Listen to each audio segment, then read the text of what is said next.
Welcome everyone to Rivals and Rants episode 8, and we have some special guests here to break down all the action from EMEA, Americas, OCE, and Asia in Marvel Rivals Ignite this weekend. We have Boger, Minty, and Dogman Dustin, or Dogman, that we can call him for short. And this is going to be a special episode because there is so much that has happened in the scene. We finally have Tier 1. Boger, how does it feel to be a professional player? Professional player is a wild statement. That is true. I'm Tier 1. We won our first match, so hey, pretty well. Not like we're in losers bracket now, but I think it's doable. I think our bracket isn't too difficult if we play well, considering the fact that we don't scrim nearly as much as everybody else. But it feels good. We don't get a salary or anything, but I guess it's an accomplishment right now. I think the scene is very young, so in due time, this won't be even possible because we're just screwing around. But yeah, it's nice. You're learning the game and like competing. I mean, hey, you got to have fun with it while you can. And I think, you earn whatever salary you get from your placement. So hopefully that works out well enough to go super far. Who knows? Maybe you guys can make it all the way to playoffs. You're one step away from that, which is kind of crazy to talk about. We'll get more into that a little bit later on. Minty, we talked about things with you on the podcast a couple of times here, so welcome back to the show. Great to have you. Unfortunately, though, you've had a bit of a rough start for Ignite. You had 3 teams that qualified, stuck with 2 of them. You had 0% and Blood Kariudo, and unfortunately, neither of those made it out of the first round of competition. I mean, what is your thought process now that you've had time to reflect after that on moving forward and what you can kind of improve for your managerial style? It's hard. I've thought a lot about this, and I've talked to a lot of people about this. Ultimately, I wasn't playing in the games, and there's a lot of stuff that I could take away and say I wanted to be more involved with this, and maybe this is something that, like the purpose of coaching and stuff like that, things of putting direction to a team, I think is something I've learned a lot about. To talk about Blood Kariudo, like specifically for a second, like they've been together for about a week when they brought a coach in, and this coach wanted to, like, he was a very good coach, but he wanted to show them a whole new way of playing the game. and potentially that wasn't the best thing for a roster. They probably needed someone more to just help them fix some mistakes in what they were already doing. They didn't have time to learn a whole new way to play the game right. And I think this is a part of why we struggled. So there's a reflection on that and making sure that what we're doing is purposeful and what is that purpose, what is the best purpose, how to do that. But I'm really excited to take the lessons that I've learned and get back onto a horse. I'm already starting to get offers from other teams and I'm not even asking for it, which is really nice. That's what we like to hear. Get back on the saddle, get ready for the qualification for stage 2. I know there's a little bit of time to wait for that. So there's going to be so many roster shakeups for any of the teams who don't make it into the playoffs, and then also auto qualify for that stage 2. But Dogman, you were an official caster this past weekend for Americas in Ignite. How was that experience for you? I mean, getting to see firsthand the comps that were coming out from Americas, the rise and fall of a lot of teams and the different strategies that we kind of expected going into the event. And then, some of the upsets that were unprecedented after, specifically with like FlyQuest. Yeah, no, there's a lot that happened in NA. I think it's tough. I don't know, like either EMEA or NA was better. Like I feel like EMEA also had like a pretty good like situation with VP losing, right? That seems kind of insane over on that side of the pond, with Boger's side. And then also somehow Boger's team winning a game. That's kind of insane as well. So like, there's a lot of stuff going on. I'm saying it's impressive. I'm saying it's a good thing. It's a good thing. But in NA, like we saw like Solaris like doing pretty good. They went 2-1 every single game. But yeah, no, I think there was a lot of crazy stuff in North America. I mean, I got some flack even. Like Boger was reacting right there. I said something kind of similar on the main broadcast because like there was like triple DPS duelist comps that were like kind of making a wave and they're pretty solid. And I know like Guru plays a lot of Wolverine. I feel like he's the North American version of Boger almost. Like one people in my eyes a little bit. But I think that team, like there was a lot of fun stuff. I think their fans were super passionate. I bet you like Schmugga's fans are also probably crazy in Twitch chat and stuff like that to the casters if they make like a slight remark or whatever. So I think it's fun. I think it's cool to see such passionate like people involved, and I think it's good to have people like Boger and like these. I don't want to call them stream teams because apparently that's offensive. So I don't know. Boger, what do you call your team? It's not a stream team. You said it's for fun. Professional tier 1 team. We take this very seriously. 20 hours scrims daily, 2 hours VOD review, 2 hours of sleep. That's what we like to hear, making sure that you're putting all the hours in and definitely not getting enough sleep to pay attention to when to go for picks and bans. I mean, there's been some teams even that still miss a ban in this stage of the competition, which is just insane to me. That's crazy, yeah. We'll talk more about that a little bit later on. Let's go into the EMEA Group A. We're going to be kind of bouncing back and forth between EMEA and America, so we'll go over the other regions afterwards for that. But talking about Group A, this is the current bracket that we have for it as well. We got to see some of the results up to this point where a lot of teams, in Group A, they did pretty good for themselves. I mean, of course, Smungus, as we see, got the 2-0 over OG Seed, but then Berber patted him. Not exactly the performance that I'm sure you guys were wanting for that one. 0%, they were kind of struggling a little bit there. Fell 2-0 to them. Zero Tenacity, got to give a shout out to Knuten. They went 2-0 with their specific series against Blood Kariudo, and All Business for their victory. L9 kind of being that like underdog team that a lot of people doubted, looking solid themselves, making it to face off against you guys on Smungus. I mean, specific matches here though, Berber and Z10 kind of dominated their specific pools. Was that expected here, Minty, to see going into this group? Berber and Z10. I mean, I think that's obviously Berber is 100% the favorite to win this group, right? For the people who are like tuned in for EMEA, Berber is 100% the strongest team in this whole group. I think it's very difficult to argue with that. Zero Tenacity were a bit of a weird team where they had been performing very well, and then they did some last minute roster changes. Melio, who was playing for them, went to play for Rad Esports, I'm sure we'll talk about them later. He went to play for them, and so they had about a week or two of really struggling to find a right player. And Newton actually played for Zero Tenacity originally before they actually dropped him and brought him back when they first picked him up. I know there was some issues in scrims with performance, but it seems like they overcame those quite quickly, figured out whatever the issue was, and so Zero Tenacity was one of those teams they were either going to be, pushing for second place in this bracket, or they were going to be one of the looking dead last. So after they won their first game, kind of figured quite quickly this is a team to watch. But They've got a really good coach to Zero Tenacity.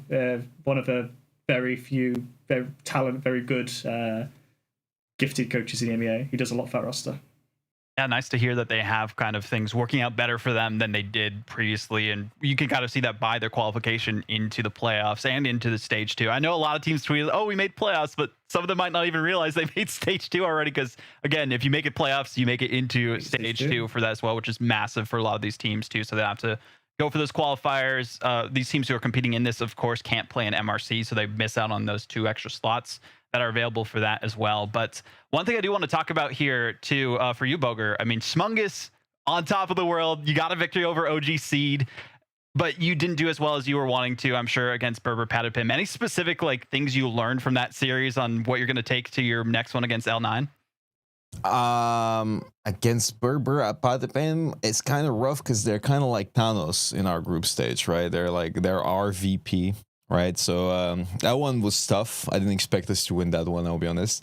But you know, I think there's a lot of things we could have done better. You know, positioned better, rotated better. Like rotations are important. I think we don't have any set comps in mind. We're just kind of in the moment. So I think just a lot more discipline. I think that's important. I think that's the difference, right?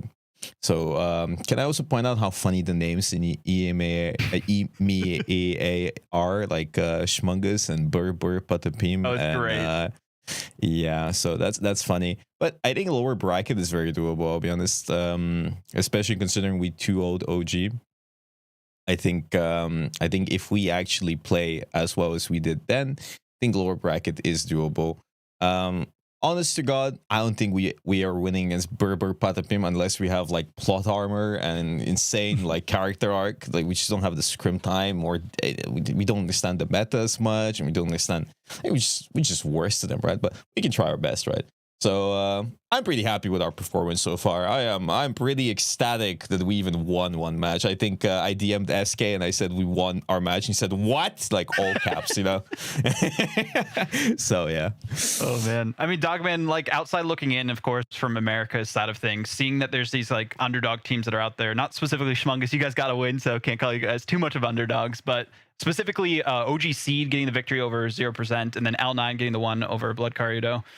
There specifically, I mean, no one kind of expected them to perform as well as they did. I don't know if you felt the same.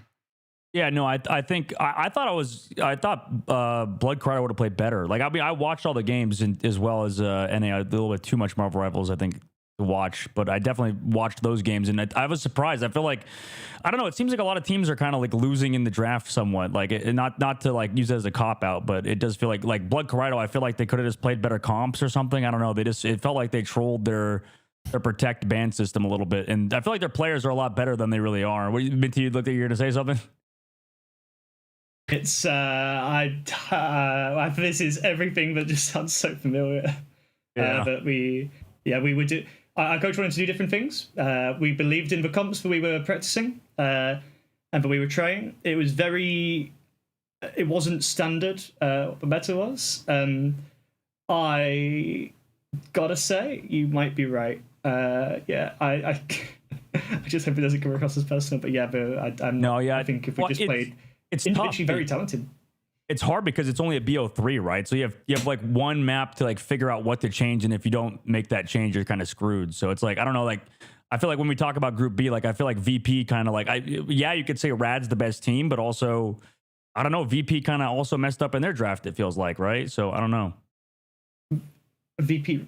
I think can I chime in?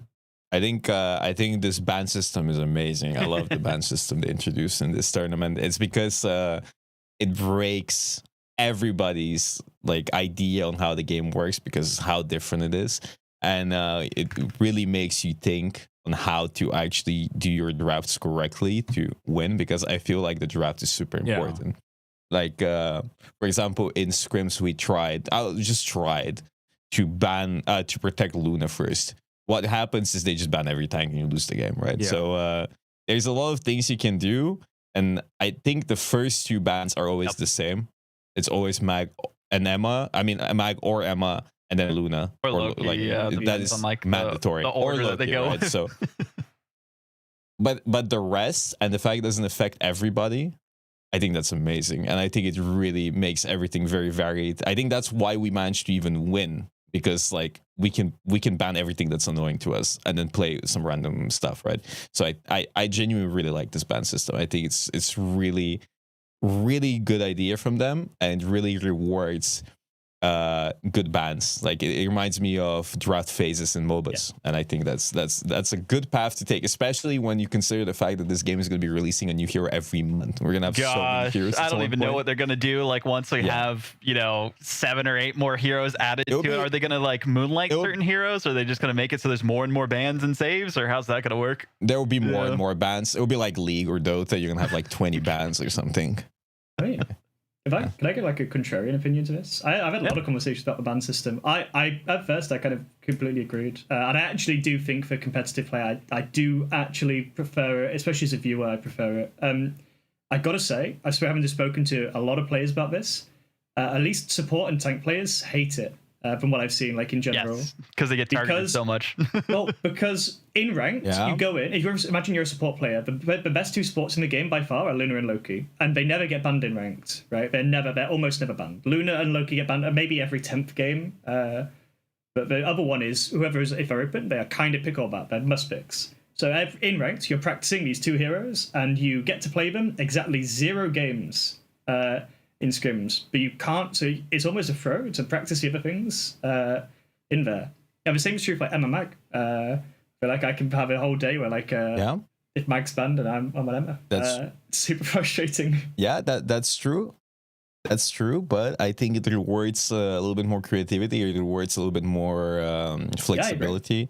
And I think you just have to choose, do you want to, like, how important are ranked games to you? Like, do you want to practice for the tournament, or I think also this issue gets solved later down the line when we have more heroes. Because like needs to be more tanks and more supports for sure. Yeah, it's just too little tanks and support, so you can just ban every good tank and every good support, and like it's whatever. The scene is so young, right? The tournament is so young. The ban system is so young. It's an infant, right? So like that later down the line, in a year from now, we're gonna have 12 more heroes. It's insane to think about that too. 12 more. Yeah, I think like if you even count, like if this game lasts 5 years, that's 60 more heroes. I think we're over. They have plans for 10 years apparently, is what I've been told. Which is crazy. So over 100 heroes in 5 years. So we're basically gonna be League of Legends. So I think all of those issues you voiced, that's what. It's annoying to me as well, but I always get to play Mag or Emma or whatever else. I don't think it's that like big of a deal. But for supports, genuinely, for supports, it is very annoying because you are stuck playing mediocre supports and getting cooked, right?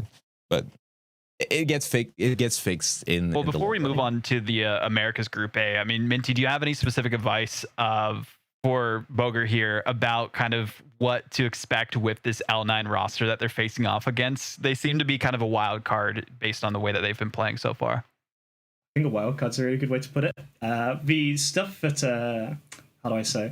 Well, I've spoken to people from Shmungus about L9 already, and they've come to similar conclusions to what we've given. So I'm not going to spoil much. Definitely, since I know that there's going to be people from L9 watching. They're like writing down exactly what you're saying. Yeah. I don't know if you have to do what other teams have done. A lot of teams opted for cap first ban. I don't know if you have to do that. Depends how, especially if you're playing. I mean, you've been playing a lot of Ultron comps in scrims by the looks of it. So I think if you're looking to play that stuff, you can leave it open potentially. But you maybe have to, if they save it, you maybe have to save Ultron. It's probably the only thing I'd say. But other than that, I think they've got some very individually talented players who tilt very easily. And I think losing to content creators will send them over the edge. So there you go. I think that's our biggest strength, right? Like against OG, I don't know if you know, but they forgot. Oh my god, what I was alluding to earlier. It was incredible. Yeah. They lost and then they collapsed. They were like mental, it's just mental psychic damage, just psychic damage, right? Because we're like because you see me play support and kill 4 of your team, like that's it. Like you just ult F4 at that point, right? You like guys what is this? Splinter with 4 minutes and 39 seconds on the clock, right? Like it was a ridiculous. It was like you didn't drop a single fight the entire map. It was incredible. And you know how we won it? I TP'd on top of them and then we just killed them. I know, they just never regrouped. They just never stabilized. Yeah. Yeah. It's definitely great to like kind of hear the conversation between you guys and advice for that and compositions, and also that it's not just, especially for like a team like L9, that you just go for like the standard Emma and Magneto bands at the start for that. You might go for a Captain America, as you were mentioning, for that as well. So hopefully we'll see some good things. Also, I want to mention that like going back on the conversation a little bit, I think the main aspect here is that the stress factor again. And for us, there is no stress if we lose. We don't care. But for the enemy team, I feel like for many players, it's all or nothing, right? Like everybody wants a piece of that prize pool. They want to, like, that could be their ticket to becoming more popular if the game and the esports blows up. So it's just like people are getting inside their head. Anyways. Well, especially if they like make it into stage 2, right? Then they could potentially get an org. They could do whatever else they can on that point. And they have like at least guaranteed a decent amount of prize pool from that as well. But speaking of orgs here, Minty, you had some updates on Zero Tenacity specifically, that they might have some changes depending on just what their owner is talking about on Twitter. I mean, yeah. So I think this is quite a well-known thing. So the owner of Zero Tenacity, I don't know how to pronounce his name, so I'm not going to try. The owner of Zero Tenacity has made a big post on Twitter talking about kind of basically a huge reflective piece. It's really long, way longer than any tweet you've probably read. I'll link it in chat if you guys want to listen to it later on, or read it later on that lesson.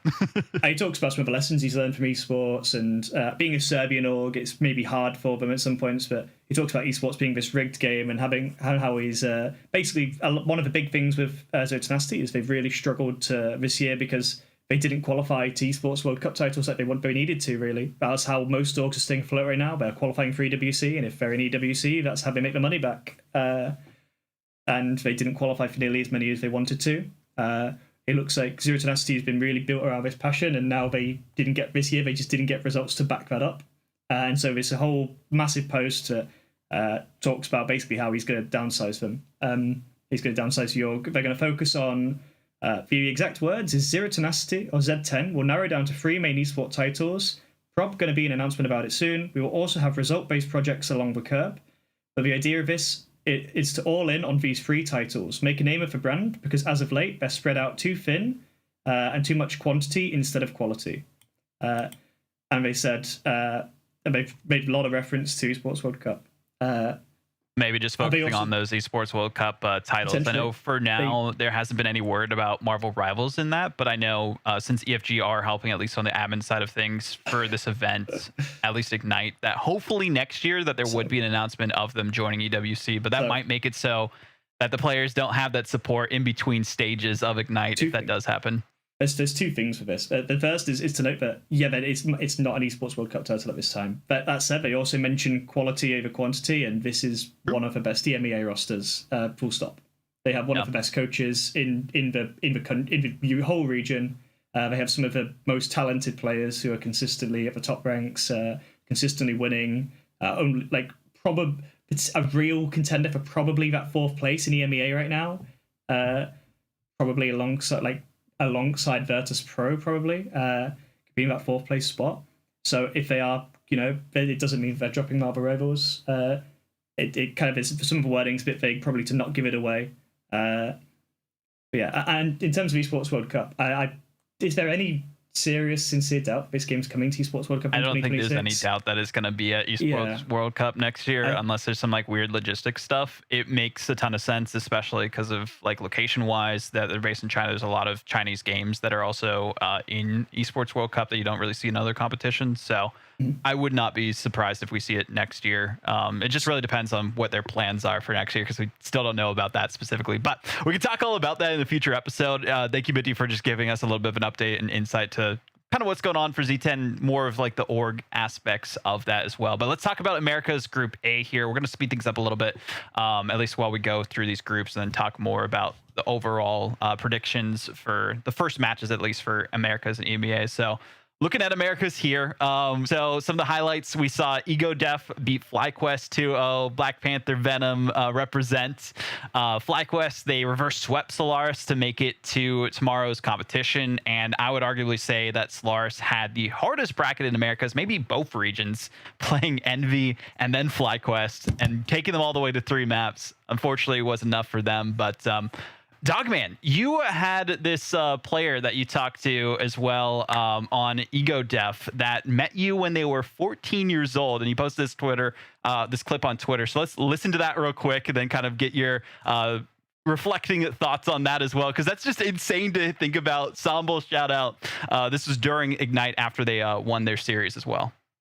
That would look pretty nice. Thank you. Dogman, there's something I want to tell you. Me and you met in Salt Lake City Gaming Con. And I watched you, and I was like 14 years old. I was 14 years old watching you play, and I was like, this is a professional. I want to do this. And we got like 3rd place in the Overwatch tournament over there. And like, it was hilarious, bro. But yeah, I met you over there. That's where I used to live. That made me cry. That's crazy. Yeah. I did not know that. I remember you. I know what you look like. I was like, hold on, you're like a younger version of that 14-year-old. Yeah, my parents were there too. I think my parents talked to you. Like, it was dope. I never basically in Overwatch, I only got tier 2 level. Not let you try to go pro. I think I told them I told them to like make you go to school. So maybe not the most helpful research. I didn't mean to cut you off. No, it's all good. But no, our team, we have a lot of things to prove. Like, we are better than a lot of people think, and I think this match proves it, obviously. But yeah, we got that would look. That must have been such a surreal moment for you, Dogman. Sorry to bring you back into it, like, on the fly for that as well. But like, Ego Def got the upset. Everyone did not predict them to take down FlyQuest 2-0.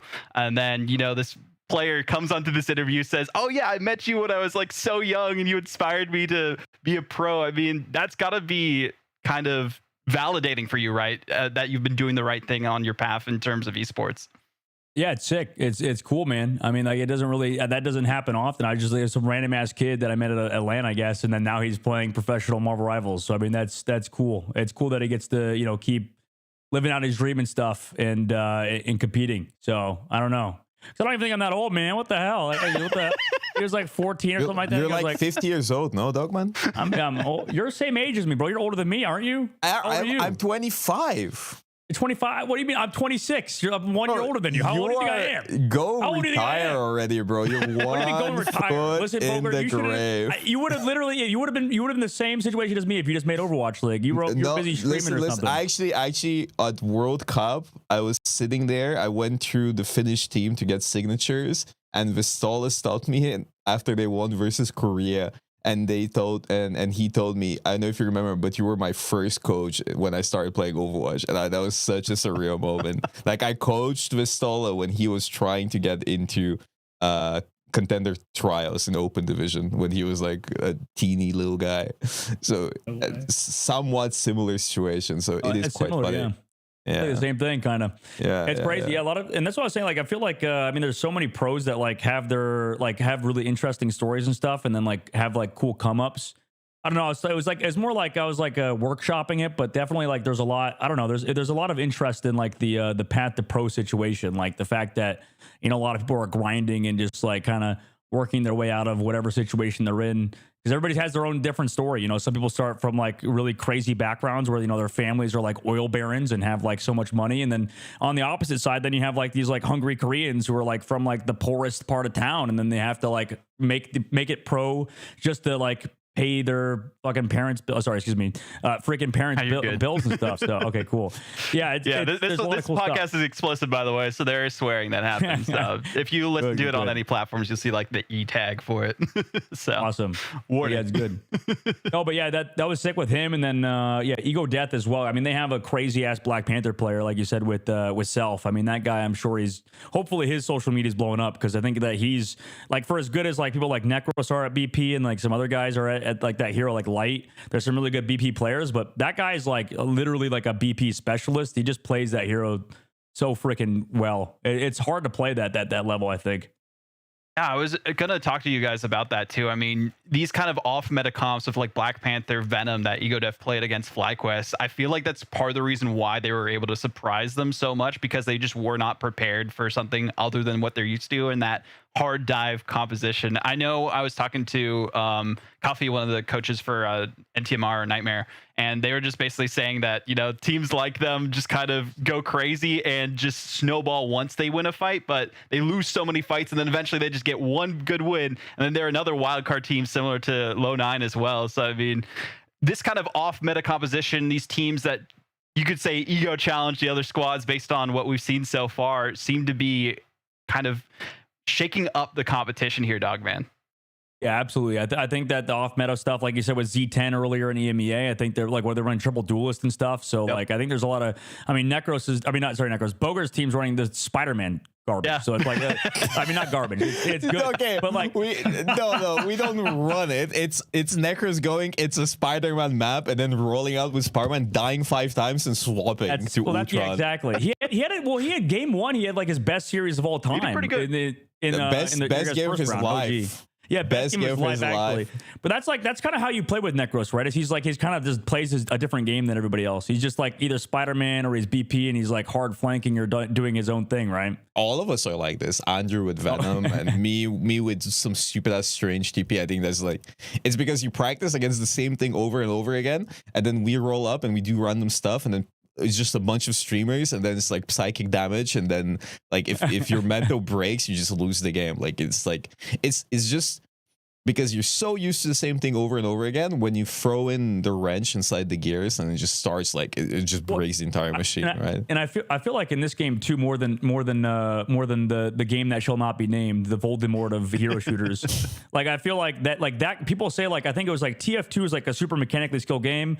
Come to Overwatch, people say, oh, Overwatch is the easier version of TF2. And then you come to Marvel Rivals, and then people say it's an easier version of Overwatch, which it's not really, but I guess there's like some mechanical things that are a little bit easier. I mean, you build ults faster. Like, I feel like the sustain is insane. The damage is obviously higher, but the game is like maybe like a little bit, the mechanics, I guess, are a little bit just like different and sort of flatlined. So it does feel like the flexibility is the biggest thing in this game, of being able to play like so many different things, or being used to different things like the Spider-Man or the BP and stuff. Can't be a one trick as much as you could in other titles, for sure. Especially with the current ban system. You cannot be a one trick. That's why I love the ban system in this game. If there was no ban system on day 1, there would be so many one tricks right now. Like it is actually improved the quality of the game so much. Necros would be a Spider-Man one trick without learning any other hero if there was no bans. Like he would be Genji. Again, like it will be the same thing. So the ban system just forced people to learn other stuff, and we got to figure out, was he scripting in Overwatch? Was he scripting? Was he doing the? He was scripting in Overwatch, in Deadlock, in Rivals and Spider-Man. Every game, real life scripts as well. Dude, well, we had if we go to NA, by the way, there was I don't know if I can't even for the bracket again. About it. Yeah. Well, yeah. If we look at the bracket, I mean, even that, like, it's just the this jobless team, man. It actually just pisses me off a little bit. Like, I feel like I'm known for ranting about this team at this point in NA, but like I feel like it's like probably in my contract I can't like talk about players or whatever, but like this infamy person is definitely cheating, dude. I think every pro player thinks infamy on jobless is cheating, like a projectile aim hacks, and they just get through the freaking system. They're like literally getting through this goddamn system of cheats, and it's just like there's so many excuses. It's so sad. I'm pissed off because this team qualified through the first open qualifiers, right? Yep. They beat over Alani Wind, yeah, Alani Wind, and then in the second qualifiers, Alani Wind made it over a Brazilian team called Law. What was it called? Law. I can check real quick. But there was a Brazilian team that would have qualified, basically, is what I'm trying to say. And this person is definitely projectile cheats. Boker, I'll send you if you don't believe me, I'll send you the. I have never hack used it in my life. I have never hack used it in my life, but this person is pretty suspect. I will say that much. Like, either the greatest Psylocke player of all time or they're cheating. There's no in between, because they're doing a lot of things like not shooting tanks. They're basically doing either full like one-shot eliminations onto Human Torch in the sky, like perfect like wombo combo. Like, I play Psylocke in like top 150, and I would never be as consistent as this person is, not even close, because they are like that good at just getting flyers. They'll play against them in ranked. I'm going to beat their ass in ranked, by the way. Just want to point that out. But regardless, like, I'll watch back the VOD, and like they're trying on Moon Knight to like left click a Human Torch or like left click an Iron Man. I'm like, this is so. Oh, it's Q Resina. Q Resina, yeah, that team. Thank you for. Yeah, it sucks because I feel like for that team they could have qualified, and it's like, I mean, even if the jobless guys are not in on it, even if, British T and them are like, they're good players. Don't get me wrong. I played against them and stuff, but it just feels so shady. Just like having a team qualify. And then now the excuse for them not playing day one was, oh, they're in the Bahamas. They'll be back for the next game. And then the next game comes and they're still benched. And then, oh, they're going to be in the Middle East until August. Like, what are we talking about right now? Like, this makes no sense. These excuses are unbelievable. And I feel like unless we see them play, the reason why I think this happened too is because any suspect player is forced to stream their POV, record their POV for NetEase and show like, okay, you know, at least you're like, show your controller, show your keyboard and mouse, and show what's up. But like, I think what's happened is that they're just like looking for excuses to not play, and it's sad. I mean, I hate to say it, but I am rooting for FlyQuest. It's the only team I'd be biased against because it just feels so shady. And I think there's a lot of good players on this team, but specifically from what I've seen from Infamy, which I'll definitely link you guys, you can make your own assessment. You can do whatever you want. I have the in-game codes. I have my reaction to it, but it just feels like they're way too consistent. And if they're that good, I'm surprised nobody's picked them up, basically, this Infamy person, because they are that insane, like self levels of popping off on Psylocke. Yeah, and I think there needs to be like a better system in terms of kind of reports of that sort to the Marvel Rivals Esports team. I know there's some other stuff going on in the background that they're currently dealing with and trying to figure out the specific way to do that, because they have such like a small team and they're so new to at least dealing with these situations. I don't think they have specific protocol built out for it. Just talking about the TO side of things as well. So hopefully as things progress, they'll get a bit more. It's hard to catch some of these some of these cheats are like firmware that costs like Frankenstein firmware that's specifically made to get through the system. So it's just like, it's not that the devs are doing a bad job. They're doing a great job with the anti-cheat. It's just there's some anti-cheats that are like very specific. There's always some sort of like, like there's this guy named Blessed on NA ladder that's been playing for like an entire year and hasn't been banned because he's like using the biggest, like the most expensive cheats of all time or something. It's like unbelievable. That guy as well. There's so many people in ranked ladder that are just delusional. But, we could probably spend a whole podcast episode of like talking about, these people from Frank should be banned. I save myself from this by just never watching replays of people that kill me. I just don't even bother. I don't even bother. I'm like, okay, this guy popped off, moving on with my life, right? Otherwise, I will be like, I will be drawing like on a whiteboard with chalk and like just making lines everywhere and be like, like trying to connect the dots, right? So just to save my sanity, I just don't do this. That's fair. But the problem is when they make it into a $3 million tournament. No, exactly. Yeah, I understand that. That is where the issue arises, and I'm sure there's going to be some other stuff that we'll talk about in future episodes, depending on if NetEase deals with in the background on what's going on as well. Trying. Yeah. So one thing I do want to mention here too before we move on back to EMEA Group B, LG, unfortunately, because they went 0-2 in their bracket, they have disbanded their roster. If you're looking for any great players, definitely recommend picking up some of those.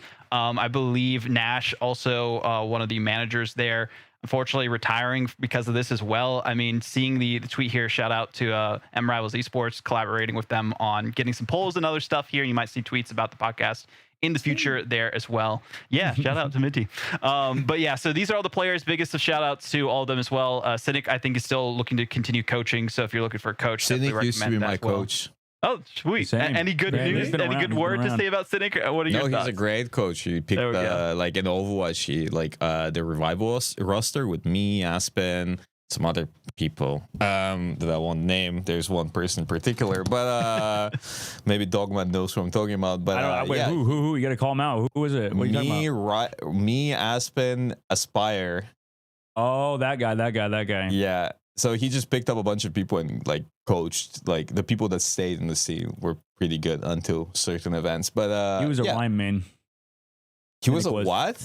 A rhyme Cynic. Oh, Cynic was a rhyme man. Yes. But he's a great back in the day. Yeah, the main thing I wanted to mention here is that we're probably going to see a lot of posts like this too. I'm sure most of the contracts for these teams, if they don't qualify for stage 2, there isn't really a reason to keep their salary going for another month or however long it's going to be until the next qualifier stage happens in August. So it's rough to see for Luminosity. I did hear some rumors that apparently they were going to be disbanding either way, regardless of what the results were going on there. I'm not quite sure what you guys have heard for that specifically, but it's still sad to see a team represented by an organization immediately as they bow out of a tournament crumble. I mean, I don't think we're going to get super consistency of teams and rosters until we get to like year 2 or 3 for people trying to stick together and grow as a squad because of how volatile the scene is, because Ignite's really the only thing going on. You can't play for MRC if you're playing in Ignite, and there's some smaller tournaments, of course, but it's not enough to like actually keep a roster together between stages of these tournaments. I mean, Minty, what are your thoughts on that? What about keeping a team together if you're out of Ignite? What do you mean? I think that it's... I don't think it's a waste of time, because I think for the best players in the world are currently in Ignite. That said, I think if you were in Ignite and you've been the first to knock out and you're not doing roster changes, you're not looking at alternatives, you're not looking for what to fix, for what to change, I think you're doing something wrong. But all my teams will be, if any of them rebuild Blood Kariudo 0%, if any of them will stay together, they will be pretty major roster changes, probably at least 50% of a roster for each of those, if they were to stay together, I would imagine. But it's easy to blame other things, like, oh, we just played bad this day, or why did we play bad? Why is our bad so low that we can lose 2-0 to OG Esports? Like, there's questions to ask, and there's solutions to it. But I think at this point, especially for orgs like Luminosity, and Alani win like this as well, like, if you're not in Ignite, I do not see what the value in having a roster right now is. Especially if they're paid. I don't, because there's no...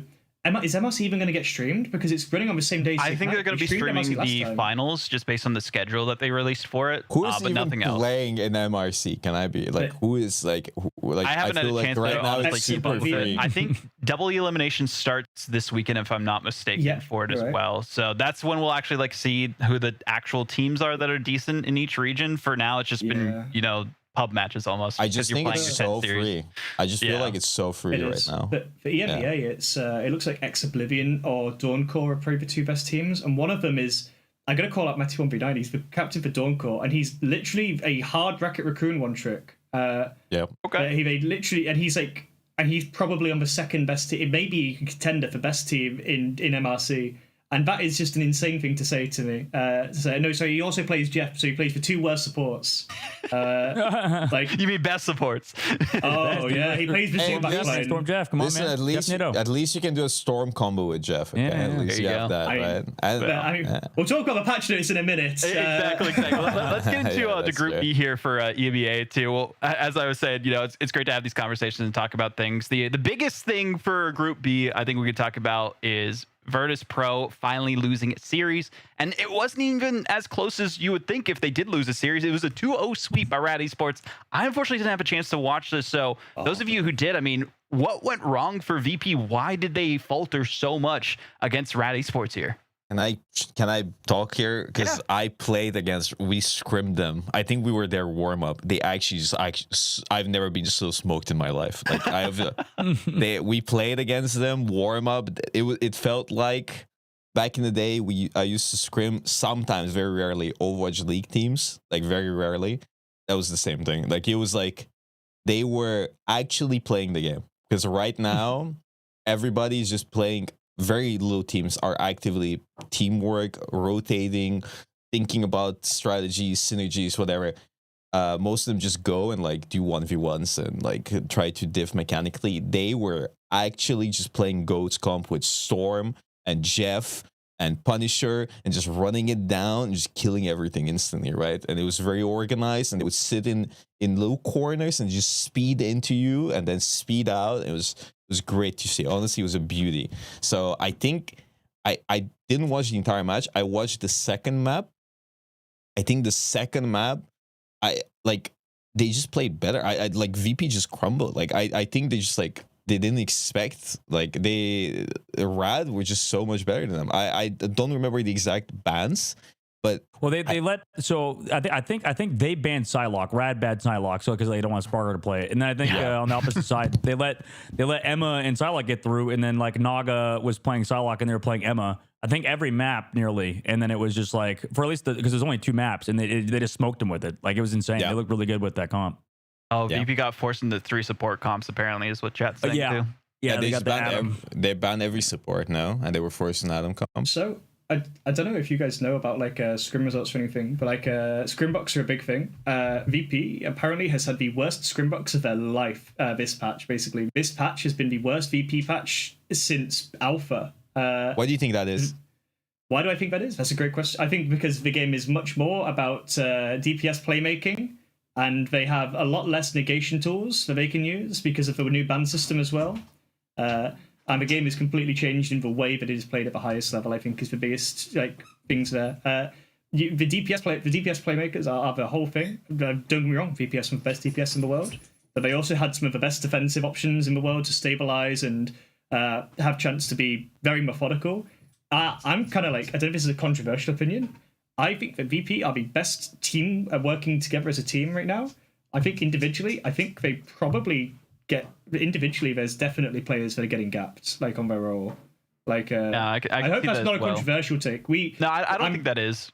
And I was going to ask you guys too, like, is VP still the #1 team, even though that they lost to Rad Esports here? Is Rad Esports the best team out there now?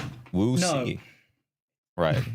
It's so hard to say. What makes someone the best team? Are they the strongest team this patch? No, they are not. That's a fact. What makes them the best team? Is it that if they win? If this new patch, maybe the Moon Knight 25%, maybe the 25 extra HP on Moon Knight is going to make him the best character in the game, and Sparker's the rank 1 Moon Knight secretly. He's been holding it back so it doesn't get banned, and he's going to turn up, he's going to lock Moon Knight, and he's going to live on 21 HP because that extra HP's made all the difference, and he's going to 1v9, and who knows? I don't think this is I think Season 3 maybe. In terms of what team practices, who gets best practice, who makes the best use of practice, who is the best team at playing together, is it? Can you argue that it's not VP? Is there an argument?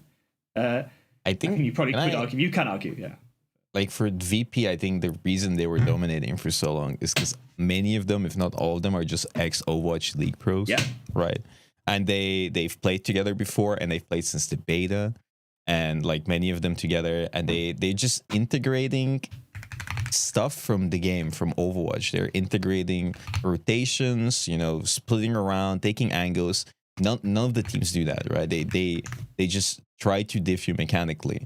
But I think now that people have had more time and more scrims and more practice, they're catching up to VP because VP has had a huge head start.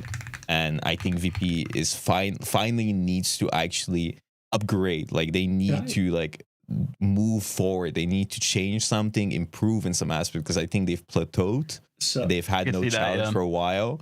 And now their strategy of just beating teams by playing as a team no longer works as well, because now the other teams like Rad, they are doing the same thing, and now they're just diffing them mechanically at that point because it's an even playing field. So yeah, that makes a lot of sense too. What were you going to say, Minty? And then we'll move on to the next bracket too. I think this might be a controversial take, but I think the VP's biggest mistake, this is going to sound so silly, is scrimming the other team, is scrimming these teams. Scrimming EMEA teams, is scrimming teams like Rad Esports, is scrimming teams like Berber Patapim. Because if they didn't get a chance to play against the best team, they were so undisputed at the top that they are 100% not learning as much from those scrims as Team 1 were, or now Rad, or as Berber were. And now they're in a world where they're in a meta that doesn't suit them so much, and these are the teams who improved on all those fundamental aspects that other teams weren't good at. They've all improved on them. And now that it's a meta that doesn't suit them, now they're losing games. And I think if I don't know if maybe the answer was they were scrimming a lot of NA. They scrimmed 90% of their scrims were NA. I'm pretty sure they scrim NA. Yeah, they scrimmed 90% NA. I don't know how much they discriminate, but I'm pretty sure they discriminate. But what choice do they have? And they can't only discriminate because the time difference and ping difference and true, yeah. And, you can't. Like, there's no choice. Like, you have to scrim EU at some point, right? So I guess you can scrim streamer teams and just whatever. Maybe a China team or something at some point if they get off of the China client and all that. Yeah. But yeah, I'm going to quickly wrap up this group as well. So Insomnia, I want to give a shout out to them real quick because they came out, Dusty, we kind of expected them to perform the way that they did, but they got the 2-1 win over Team Pep, so they made it into the playoffs themselves, and a lot of teams were kind of sleeping on them a little bit there as well. So big shout out to Insomnia. Wait, is Dusty the guy with the squirrel girl that has the crate? Orion? Yeah. Yes. Dusty was the squirrel girl. Has Boker seen that? You seen the AC-130 crosshair, bro? No. Listen, I have no idea what's going on in NA. I'll be honest. No, it's Dusty. It's Dusty in your region, bro. It's Dusty. I'll send it to you. I have no idea. I am clueless. You'll see it, and you're gonna fucking be like, "What the hell is that?" It is Dusty. That was him. That was Dusty. Yeah. Dusty was just there to have a good time, not a long time in their specific matchup. If you put in live chat, we might be able to have Jesse pull it up as well. Sorry to throw you under the bus, Jesse, there too. If you can find it.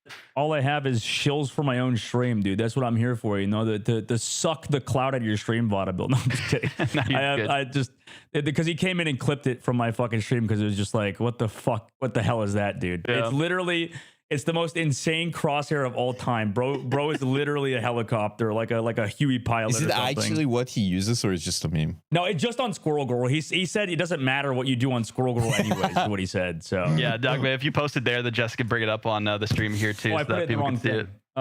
It's all good. It's all good. Oh shoot. Bad news bears.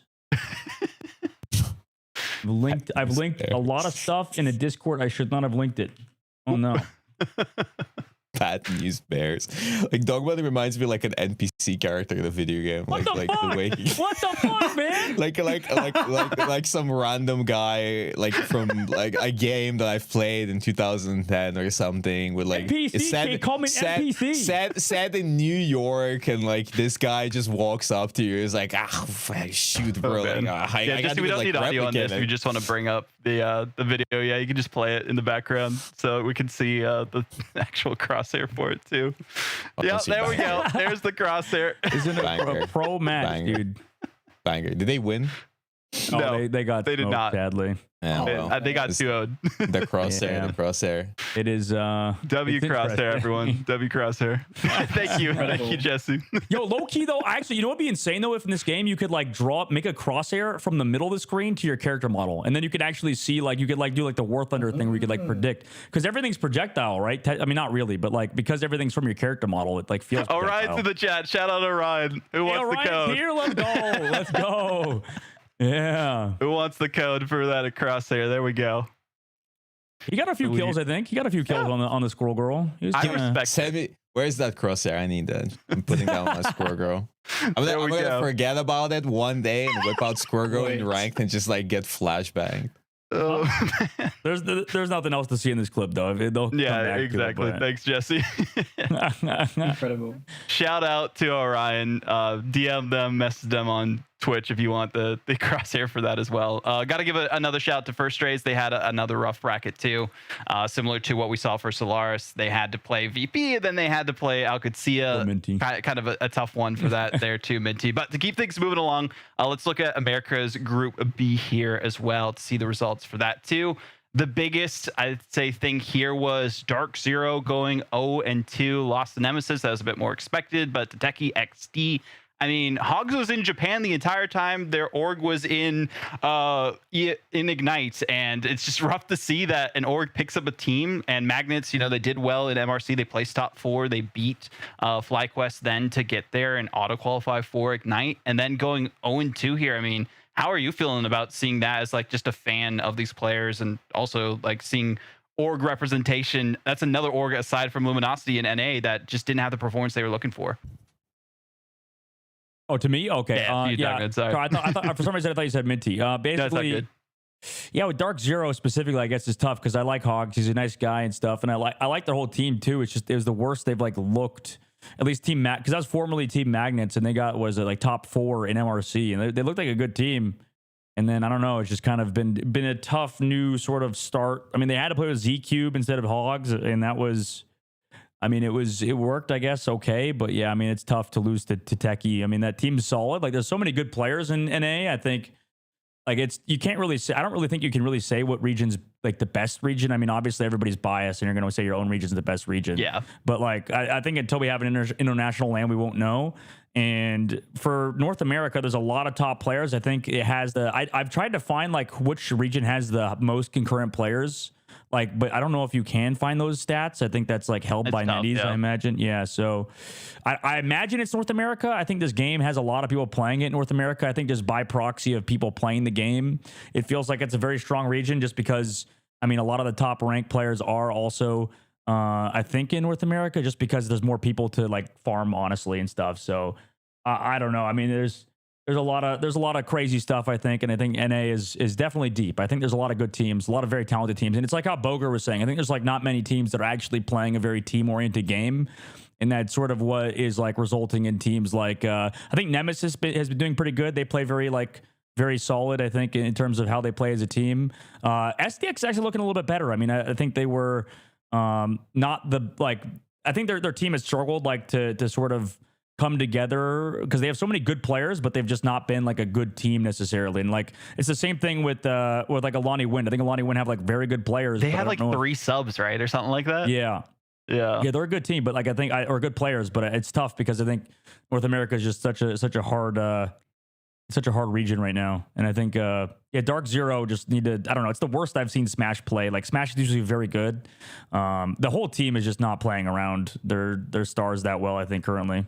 I think they just weren't as prepared as they could have been too, especially with Hogs, being MIA during it as well. I don't know about him. I would have canceled that stuff, dude. If I'm playing for a $3 million tournament. That's why I'm also surprised with a jobless guy. I'm like, why the hell are you going to friggin' the Middle East until August? I know, right? When just the biggest tournament of your life. To be fair, they only announced this like a month before it started, so there's not much like time to like. You gotta be ready. You gotta be. Yeah, I don't know. You gotta be at least somewhat. Maybe the cancellation fee was too much or something like that. Who knows?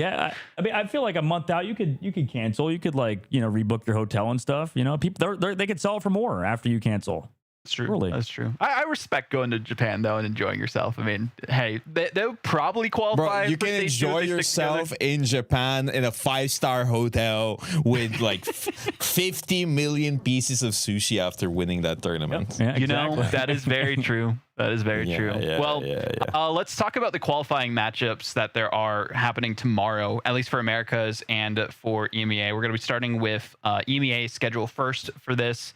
So Shmungus, Low 9, Verse Pro, Yonkanda, All Business OG Seed, and Team Peps Alcatia. I want to give a big shout out, thanks Jesse, to the Marvel Rivals LFG Discord. I did ask them about, or some people there, you can get a podcast role, and I'll be posting like polls just to kind of get information on what people think for results and things of that sort, and talk about those on the podcast specifically. But for these matches here, here's what they predicted on who would win. So for the Shmungus Low 9, they thought Shmungus would win. 67% of people voted for that.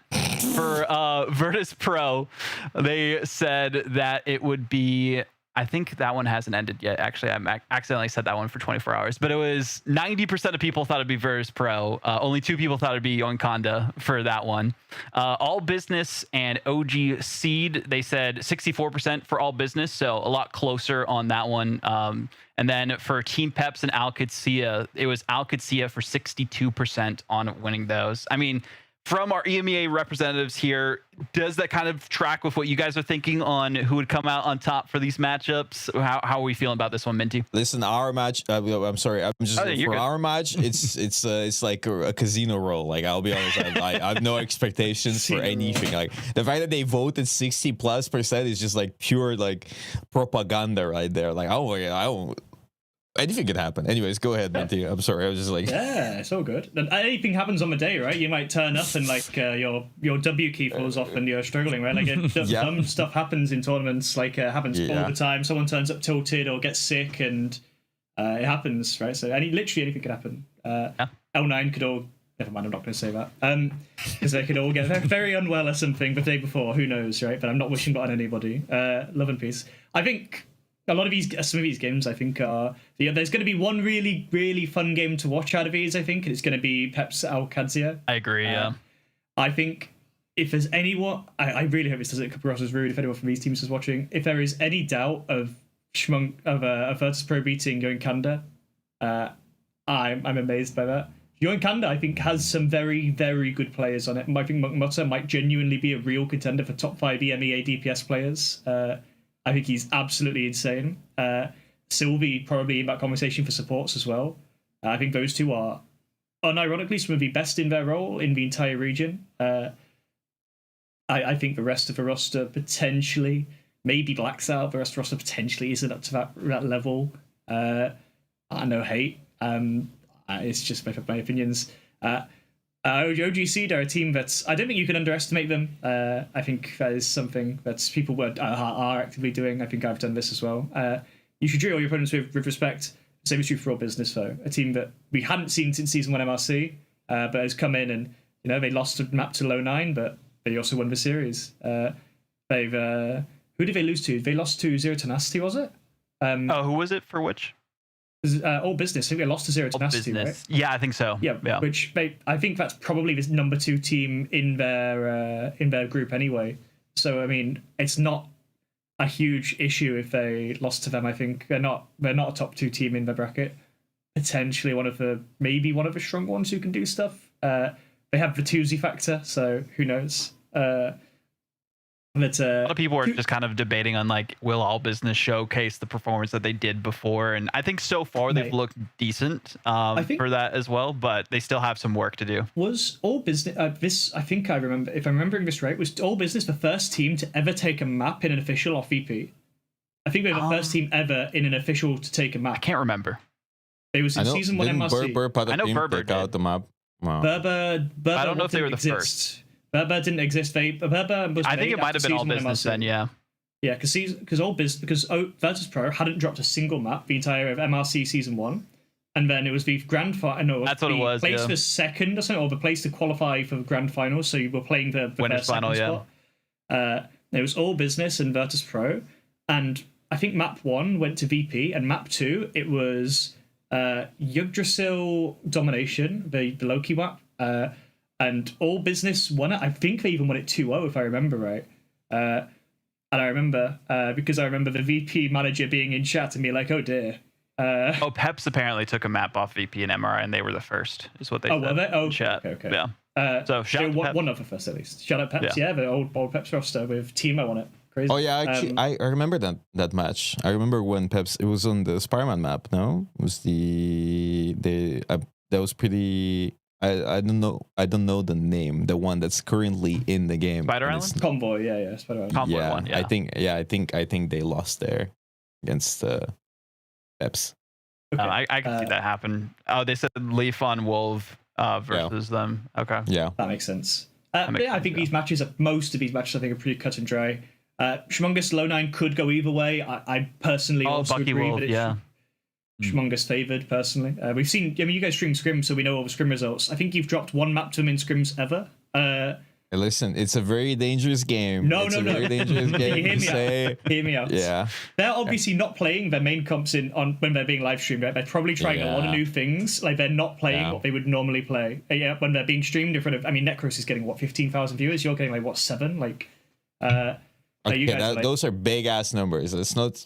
Okay. That is too much. That is too much. My bad. Too much. Maybe you should get it back from you for other games. Maybe you want to play some crappy Chinese mobile games. Maybe it's just time to get your numbers up. Cool. Yeah. Tomorrow it drops. You're gonna see those numbers. That's what I think. That's what yeah. But okay, so I think you guys, they're doing it for 1,000 viewers anyway. I don't think of course. Stuff, combined, there's probably 10K people. Okay. From both all of our chats and but to be watching your stream, that's a lot of people, right? To be watching a stream, that's more than there was for the peak in I think actual Marvel Rivals. Yeah, it was. That's why we won our first match, because Netties DM'd OGC, and they said you gotta lose. We gotta keep those guys. Do you remember? People thought that this happened in qualifiers. I don't know if you know about this. There was a drama because people unironically thought that they had match fixed to get Shmungus to qualify. I don't know if you ever heard about this. It got to you. Insane. So if you remember, week 2 qualifiers, originally, because it was Shmungus, the way it worked was Shmungus, you lost the game from top 8 to top 4. But there was the second qualifying because some teams dropped out. But then the losers, the teams that lost, would play again. And initially it was going to be, I think it was going to be Shmungus, Exodia, and then someone and someone else. And they moved it around so that Shmungus got, it was going to be Shmungus and not OTPs. And they moved it so that Shmungus got Exodia, but they flipped the bracket, which no one thought that they had never flipped the bracket at any point. We rolled not OTPs, so it's fine. Either way, we win. It was one of the teams. It was something like that, because it was the 4 teams were. It was Exodia, it was you guys, it was Fish, Drays, and not OTPs, and they flipped the bracket on its head. They flipped the bracket, which they hadn't done at any other point throughout Ignite, and people said the only reason they're doing this is to give Shmungus an easier game because they want him to qualify. That's like a big thing. A lot of people are complaining about it. That's a crazy statement. But like that was a crazy moment as well, because I was at TwitchCon and I was playing from their PCs and I had 40% packet loss, and then we lost our match, and then we had our sub play for the last match, and I was getting drunk in my hotel room watching. Oh my I gosh. didn't qualify. Yeah. Must be nice. Living the dream. Good times. Yes. Good times. Well, either way, best of luck tomorrow during that series. Best of luck to all the teams that are competing this weekend too. I know like the matches after these don't really matter as much because it's more of seeding for the playoffs itself, but still best of luck to anyone who makes it into that playoffs or to the final stage of groups into playoffs afterwards, because playoffs is going to be nuts. We'll do a whole episode about that next week, but let's talk about the America's schedule that we have here as well. These ones are a little bit more of a toss-up, I'd say, for some of them. Jobless Bums versus FlyQuest. I mean, we kind of know where that one's probably going to go. Citadel Gaming versus Techie XD. Not if Infamy plays. Ego Def and Shikigami, I think, is going to be interesting. And then Shroud X and NTMR. Coffee, again, shout out to them. I'm not going to leak their comps, but they were saying they have a lot of stuff in store for this series. So that one's going to be interesting here, too. And just to talk about, again, shout out the Discord here, the Marvel Rivals LFG and competitive Discord. Discord.gg/Marvel Rivals LFG if you want to join that. We did some polls earlier on who they thought was going to come out on top in these matches. So 70% said Shikigami, 92% for FlyQuest, 75% for Shroud X, and then for Citadel Gaming, we had 83% for those. I mean, Dogman, after casting this weekend, do you think you kind of agree with those assessments so far? Yeah, those are all pretty good, I think. I don't know. I mean, yeah, it's tough because I don't know. Nightmare's doing some weird stuff. Like they're putting Hydron on like Doctor Strange. I don't know. I mean, it's gonna be insane regardless. That's what I was talking about for NA and then also for EMEA. I mean, yeah, it is winner stay home, I guess, because I would say winner go home, but you can't. You're still like everybody's playing from their house anyway, so it's not like you're actually going home. But it's winner, you're eliminated, right? And it's kind of a big deal. So I mean, it's gonna be a lot of fun. I think this week too, like means so much, like you said, and I think it's gonna be a big deal for especially FlyQuest if they don't freaking beat Jobless, because I mean that team is like I said with Infamy. If Infamy plays, if Infamy is back from the Middle East somehow and is playing, I mean that's like the greatest Psylocke player in the world, and then it's not even close. So I mean, like I don't know, that would be an insane series. I think they also have good players besides the alleged cheater. So I mean, like that team is pretty solid, and FlyQuest I think is in a weird spot. So like they're like struggling with the meta, similar with VP. I mean, that's why, like, I don't know. I'm not super overreactionary with like the VP stuff earlier, just because it's still early days on a meta. Exactly. And they're playing triple res. I'm not huge on triple res. I'm a believer of like the damage boost comps and stuff. I think people are realizing how strong like Cloak and Dagger Terror Cape is and stuff. Yeah, there's a lot like that, but I mean, there's a lot of I think all of those are pretty fair. I think the only one is that what they said Shikigami is going to be Ego Death. Yeah. I don't really know if that's going to be the case. I mean, there's like Ego Death is like a feast or famine type of team. So it's like any given day, Ego Death can absolutely destroy. But if it's like, I think Envy's solution to Ego Death was just have Cal hunt like Self the whole time. Like it was literally just, he was playing Wolverine and then Self was playing Black Panther and he's just marking him on Wolverine the whole time. So I don't know. Like, I guess the strategy is to shut down Self, shut down Sombo when he's playing the Venom. And I guess you're fine, but we'll see if Shikigami could do that. I don't know. They're like a new team. Shikigami's like gone through 3 different rosters. Yeah, they were Arius, I think, before, and then they got picked up by Shikigami. Oh, right. Yeah. So I think, I don't know. That team can be good, but Ego Death is like definitely like a dark horse for sure. Yeah, that's going to be a good one. Then Shroud X versus NTMR, just to see what NTMR does. They need to do good too, because I think the problem with Shroud X is that like they just have, like I said, they have good players, but they just haven't been able to come together as a team yet. And I think this tournament they looked a lot better. So I don't know. I would have them going pretty far if they could like just string together a few wins and kind of figure out the meta. Correction on my end. It was Arius became NTMR. Instead, it was Fable who became Shikigami. Got those mixed up. Because they both picked up like different rosters for their Ignite edition there too. Because Shikigami, they got picked up by Nemesis. That's what I was thinking on their side. Their original roster. And then going to Techie's a fun team because they got a lot of Europeans on their team. They have Tap. Remember, I think Tap. Do you remember Tap from Overwatch? He was a good player. Yeah, and then I think like the whole team, Blur. They have like some funny guys. I think they have like they have a good team. So I don't know. I don't know who's really gonna win. I think you could like make predictions, but I think Thursday is going to be a big day for North America. It is. It's going to be huge. I mean, for both these matchups too, for EMEA and for North America, we still don't know exactly like when some of the teams for Asia will qualify for their specific qualifier, and then we'll talk about China in a sec here as well. But let's go to Asia here just to see the groups that they have so far on what things are looking like for them. Dopamine and Gen G already qualified based on Silver Rage forfeiting their rest of their matches. They like withdrawed from the tournament. That's why you kind of see like the one next to Silver Rage. They, for some reason, one of their players was unfit to play, is what they said allegedly before for the first series against Gen G, and then they decided to withdraw according to the Marvel Rivals Esports team. They let us know about that, and then apparently it doesn't affect standings, but because of the wins that we've seen from Gen G and Dopamine, they automatically qualify into the playoffs. I don't think we're too surprised. I mean, Felix on Dopamine used to be on X Oblivion and in EMEA, and then Euphoria NLE when they won the Asia Invitational with all the players that are on Gen G. So I don't know most of the players on their team specifically, but still, those are probably kind of like the two to look out for in that region, aside from maybe Assemble Fire. And they both play them this weekend as well. And looking at the schedule for that too, Jesse, if you want to bring that up while we kind of talk about things. I mean, how do we feel Asia as a region holds up to the rest of the competition that's out there?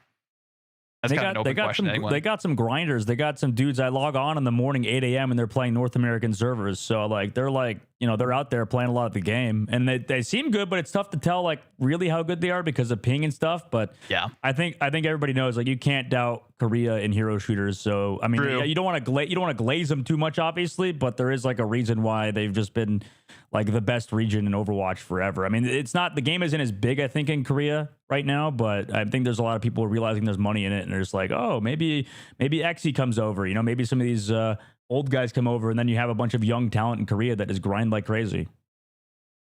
Hopefully we see a lot more competition from them as well. Looking at OCE, though, they pretty much have their playoffs all locked in for the teams that are going to be there. We can take a look at the standings here as well. Not too surprised, but Ground Zero proving to be the best team in OCE currently because they took down Kanga Esports. They were like the top dogs for a while, at least with the different qualifiers. Vicious on the other end, their Saudi Arabian org.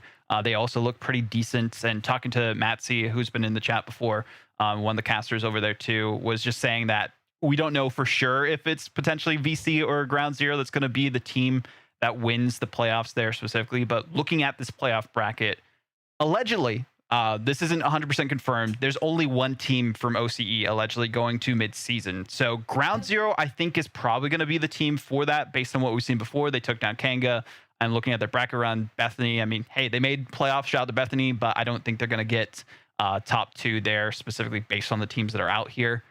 How do we feel about there only being a single team allegedly for OCE making it to Ignite? Is that too like not enough, or do we think that's like the right amount for where OCE as a scene is here right now, Minty? So I have not watched. I'm going to be really transparent. I've not watched a single Oceania game for Ignite. Out of transparency, I know nothing. I know of Kanga Esports. I know of Ground Zero. I don't know any of the other teams. Ground Zero came through qualifiers. Kanga, they came through they played in MRI and MRC and all that kind of stuff. The thing I do know is that I know that a lot of Marvel Rivals is paralleling Overwatch, and I told you I watched Overwatch Oceania Contenders because it was the funniest thing I've ever seen in my life. Yeah, it is so funny in this game too. It's so funny. The off meta, dude. We saw Mr. Fantastic C9 twice. It was so. It's wild. He was like on the cart on the end of Clintar, and it was overtime, and then he does the grab thing to somebody off the cart, and then he comes off the cart and they lose. They just lost. They literally C9. It was so bad. That's insane. It's something like you said, only happen in a show. Well, you bring up a good point with it mirroring Overwatch. There's usually like at least a couple good players out of Oceanic region, at least specifically Australia. Like we had Color Hex, I think he was good, and then like some other guys. And then I think Wubbo was on Pig Team. It looks like he was an Overwatch guy. So there's some good players. The best player that I've seen from Oceania so far is not even playing in Oceania, and it's Damon, and he's playing for Insomnia. And I'm not a glazer. I'm not somebody who glazes people a lot. This guy on Insomnia, I'm telling you, they might have the best DPS line in EMEA right now. I actually can't believe the things I'm watching him doing. When you watch him, Justin, watch this guy. Like he's absolutely it's ridiculous. This guy is not human.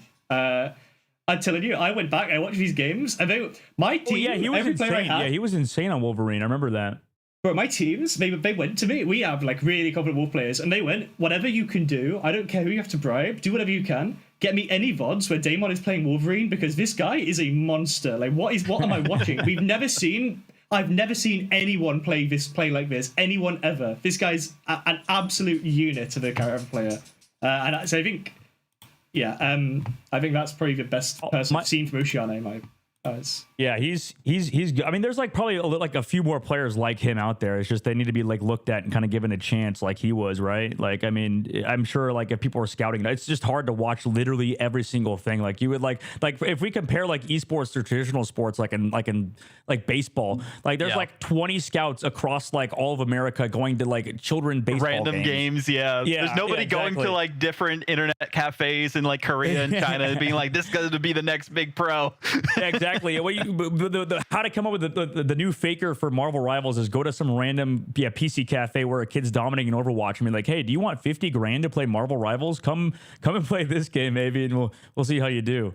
I don't know. It's crazy how much of just Overwatch players are just coming over to the game and finding instant success. Trust me, was like an Overwatch player who was good. It's also crazy. It's also crazy how many players like who are not in Overwatch too, or at least like console Overwatch. Like a lot of console Overwatch guys are insane. Like all of 100 Thieves, they were all on console Overwatch forever, and now they're doing well on mouse and keyboard, right?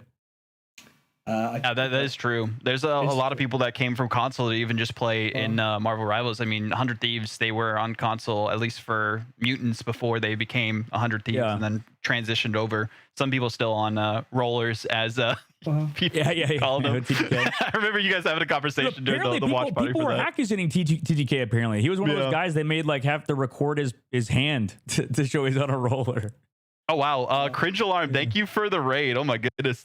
Appreciate it. Huge. Shout out.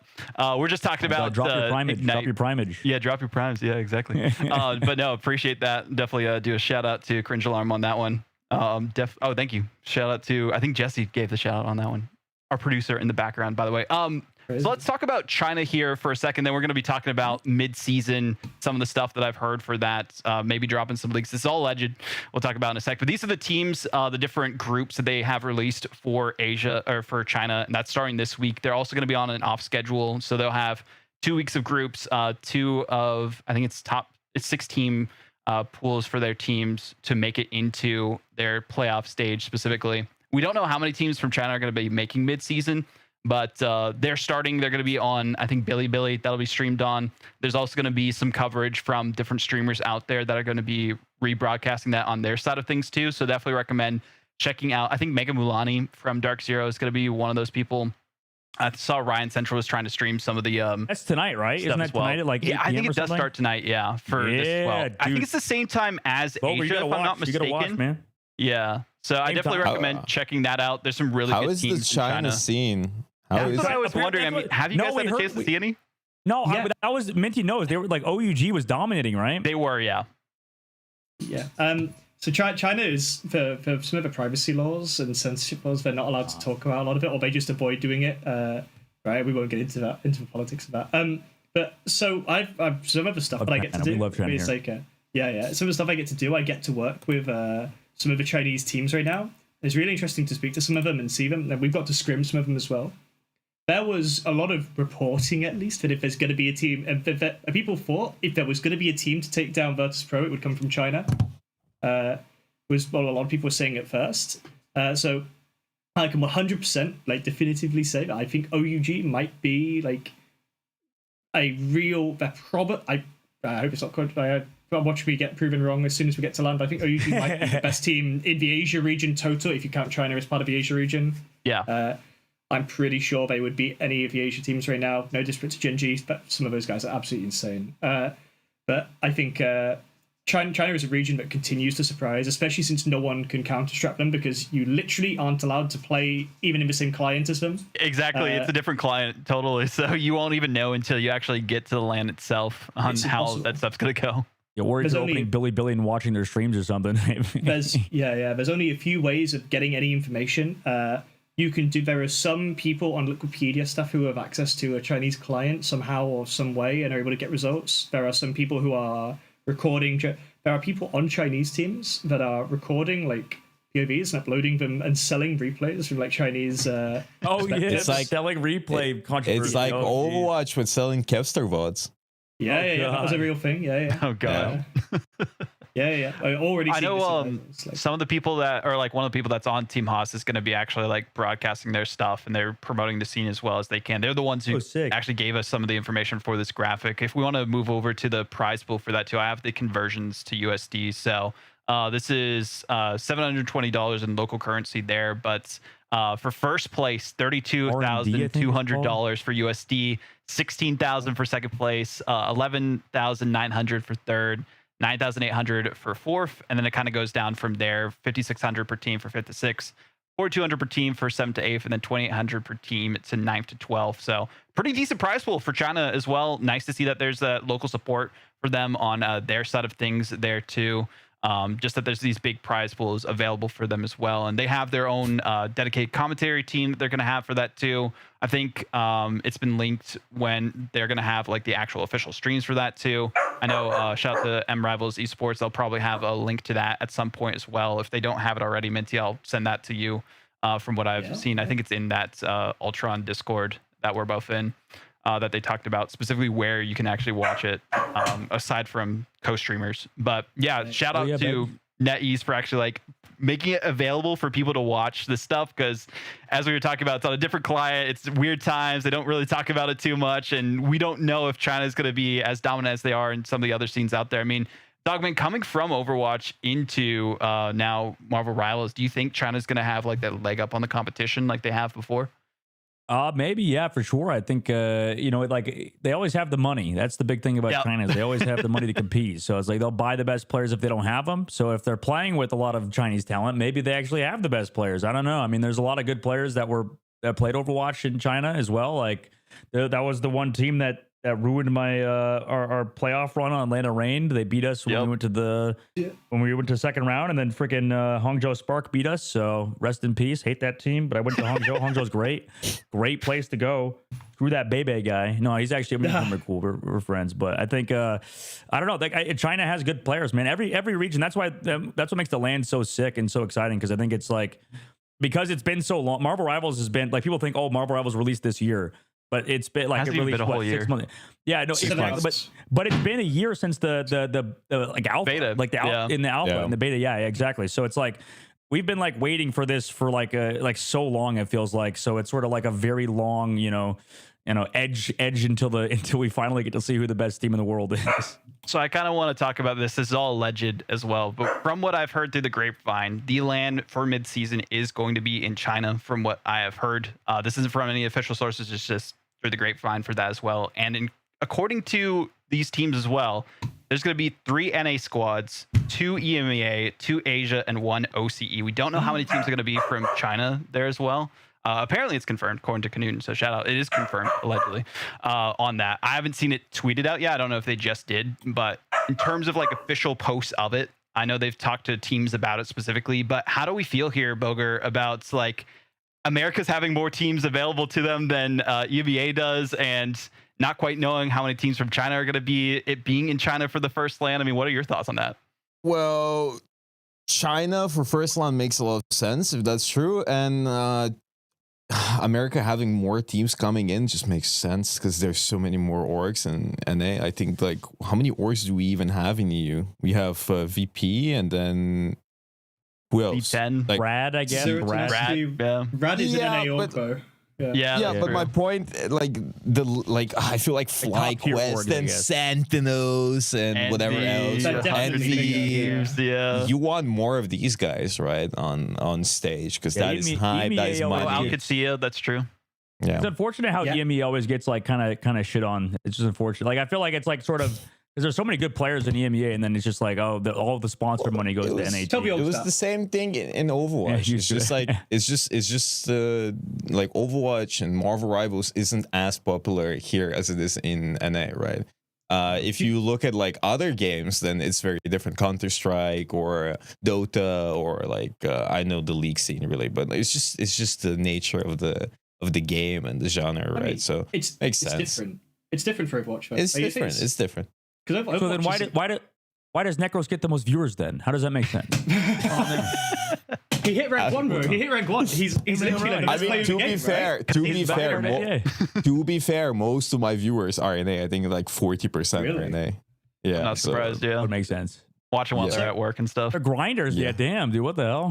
Watch this European. Do you know the actual reason why NA is like the best sponsor, has the most orgs though? Do you know the actual reason? Like, at least this is like the thing that like orgs spout a lot in a business sense. So for people who don't know a lot about me, I've been on it so many times now, so I think everyone knows everything about me. But like, I teach esports as my job. My job is I'm the esports lead for like an online school. I teach, I study, I teach, I live and breathe this industry. So I've met with lots of like org leaders and stuff to talk about it. But the main reason so much is in North America is because it has some of the best tax laws in some certain states. So you'll see a lot of organizations right now based out of Texas specifically. You'll see this a lot. You might see certain content creators as well who have recently moved to Texas. Without like mentioning names, like a lot of people from like Offline TV recently moved there. Jay Schlatt moved there recently for tax reasons. So orgs based out of like certain states, there's massive implications on saving money on taxes. The other main reason is North America has the highest household income per average like person. So people have more disposable income to spend on consumer ad sponsor products than anywhere else in the world. And they spend the most money as a region on sponsor goods. So stuff like this part of why Honda was the name sponsor for Team Liquid. They would sell a lot of cars in America, and so working with most of the American. And RIP that sponsor though, because of because of a certain GIF. Which it's a real shame, but I feel like never mind. I'm not going to talk about that. Needs some more PR training, but it seems like an honest mistake, right? It seems like an honest mistake at least. Yeah. But yeah. Anyway, so that's the main reason why is the EU is so disparaged. Like we're not EU. This is the thing as well. It's not EU region. It's EMEA, Europe, Middle East, Africa. If you want, so potentially there's a lot of our viewers who are in Africa. And if I was a European org and all my viewers spoke one language, there's so many languages in Europe. It's one thing. North America is all English speaking except for some Spanish, but most people there will also speak English, right? Most European countries also speak English. Most, but not all do. It's much less so. There's a lot of reasons why Europe is less friendly to sponsors, but like the main reasons are the money, the language barrier, and the taxes. Those are like the three main reasons why you see it. Also, NA just has better viewership. There's also so many people in America compared to like other countries too, right? Just thinking about that as well. Yeah, like every country in Europe has very different interests and different environment and like very different people, and all of America is just America, right? Like there's differences between the states, but it's not as big as between Bulgaria and France, right? Like it's like you can't even compare the two countries. Even though we're closer together than New York and LA, still like the differences are so wild, right? So you can't sell the same products. Yeah, so that LAN, based on the schedule that they released before, is supposed to be like end of July. We don't know exactly what weekend. It might be like the 19th and 20th, or 18th, 19th, 20th. I'm assuming they would do 3 days, or 25th, 26th, 27th. Still don't know what like the actual format would be or any of that stuff, just that it is supposed to be in China, which makes sense because that's where NetEase is based out of. Easy stuff to do. I mean, Dogman, before we move to the kind of hero bounce that they dropped as well, and then kind of wrap things up for this episode, how do you feel that things are going to go? You just came back from the Fragpunk World Clash. I think it's probably going to be similarly run because NetEase is also involved in Fragpunk there specifically. So like, what are your like thoughts on how this event should go and what you experienced from that? Well, I mean, I can't confirm or deny if it's in China or not. Yeah, I think of course. It's probably not a good idea. So yeah, I'm not asking you to do that. I'm just asking if it was in China, from your experience there, how do you feel that would be? The Fragpunk Global was just crazy. That was like the most fun I've ever had. I did not think I would like China that much. I'll be honest. Like it was so sick. I was the only negative is that like the traffic was literally just insane. Like it was like there's like no traffic laws, or like the ones that there is. It feels like everybody's like going all over the place. I don't know. It's wild. It was wild. There's so much crazy shit that I probably can't talk about because it was just like a wild experience. It was just 5 days. I got sick, but it was. I think I threw up twice, not because of the sickness, but because I drank too much on after the grand final. Yeah, celebrate a little bit. Well, it was a lot. It was a big event. It was awesome. I mean, NetEase. I think how they runs events are just like everyone's so nice. They're really good with the English speaking like people in general. The only negative is I just wanted to go out and drink with the Chinese casters. Like that's what I wanted to, but it's hard to coordinate that because it was so last minute with the invitational. So I don't know, it was fun. I mean, if you ever go to China, go to like one of those. We went to like a foreign, like in Hangzhou, we went to like a foreigner like club situation. I don't know, it was weird, but the floor was like a trampoline. It was sick. Like it was all like cool. If you didn't want to dance, you had to dance because everybody else in the club was dancing, and then burn those calories from all the beers you're drinking. Yep, exactly. And then I got to meet Tens. I told him some terrible jokes, and other people. I don't know. It was great. Everybody was sick. He fed me some tequila. I threw up under the bar. It was a good time. Good time. That's how you know it's a good LAN experience. Well, hopefully if it is in China, it'll be a good time for all the players that go there. Best of luck to the people competing. Again, just a reminder on what is alleged for the teams that are qualifying. We don't know how many from China, but 3 from Americas, 2 from EMEA, 2 from Asia, and 1 from OCE there specifically. Hopefully we'll get more teams for the grand finals. Maybe it's going to be the same. We don't know where those are going to be either or what the schedule looks like for that. There should be qualifiers for stage 2 for those teams that are still looking at the beginning of August is what I would assume. And then the starting of stage 2 at the end of August, I would assume based on scheduling. We don't have specific dates of that yet either though. So we'll see exactly how things wrap up. I know after we see the playoffs and everything for Americas, Asia, and EMEA, as well as OCE, then we'll have like a weird break, and then there'll be the MRC will be played, I think 4th of July weekend for the finals for that, which is crazy. And then week after that, then you'll see the China finals. I know a lot of us are probably going to try and rebroadcast some of that stuff too, because everyone's interested to see how the top teams in China are going to fare against the other squads there as well. Jesse, if you want to bring up, actually, before we go to the hero bounce, sorry to mess this up, the Twitch drops that will be available. Shout out to NetEase because they are going to be having Twitch drops for specific streams and for their main channels for all of Ignite that's going forward, at least into mid-season. They haven't said the dates for mid-season, so maybe they'll have different drops for that. I think that's a good idea. But having this available just to get the casual viewer interested, I know Minty, Boger, and probably Dogman, and myself at some point too, we're going to have these available on our channels when we are streaming some of the Ignite matches for that as well. But yeah, it's cool to see that they are adding more integrations. They took our feedback that we had before because there wasn't really official co-streams, and they kind of got everything together at the one time. I mean, how do you feel about this, Boger, as a streamer yourself? What drops? Yeah, just having like specific drops for Ignite available. Banger. Because I mean, okay, I'll be honest. Like I did DM them as well. I was like, guys, we need to have drops. Like not us, at least your stream needs to have drops. Like it's just a waste opportunity. And then shortly, like it's not because of me, they already had it planned, but like a day afterwards, it's all because of me. So like it's obvious, like I feel like every time I DM them about something, they're already doing it. So that's nice. I feel like they're very receptive, and it's just like you need to get people into the scene and like see the scene and fall in love with the players and teams, and it's so young, and so it just makes sense, right? And I think what makes it really cool is that like the players are gonna get drops as well, right? Exactly. So like they are gonna get more viewers as well. So it's all around. Everybody's really happy. I think it's just a great idea. I'm unsure how it's gonna work exactly. Like, is it only during the tournament? Is it only gonna? I don't know about that because it says like time periods. Like it doesn't say time periods. It says from that date to that date.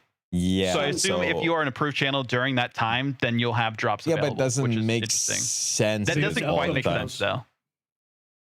What made you say? Look, all what I'm saying is if you can only get these drops from watching about 8 different channels, that's a huge W to viewership. Just saying. Check out twitch.tv/Boger. Come on. Yeah, that's true. Tell your friends. That's true.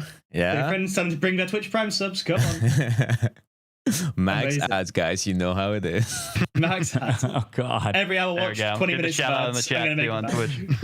It's not my fault, guys. Yeah, not my fault. Twitch is enforcing it, guys. Yeah, exactly. It's basically required.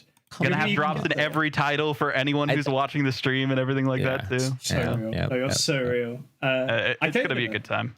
Anyone could apply for it, though. No one could at least apply to be. Yeah, anyone can apply for apply. it. I don't think anyone can now because this was the deadline date for it. But they're going to be doing more of this stuff in the future. They open stuff up a lot. If you paid attention to my Twitter at all for that, x.com or twitter.com/Vodible, I tweeted out that there is a Discord available for it.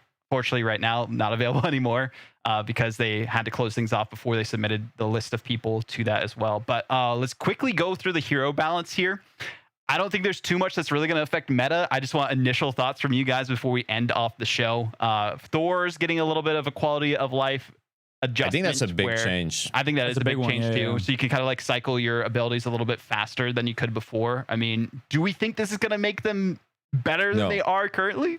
I mean, it's going to make them better. Not meta, definitely, but it's going to be definitely better. But because you can go in, rune, kill something, cancel, run away. And that just changes the gameplay of Thor so much.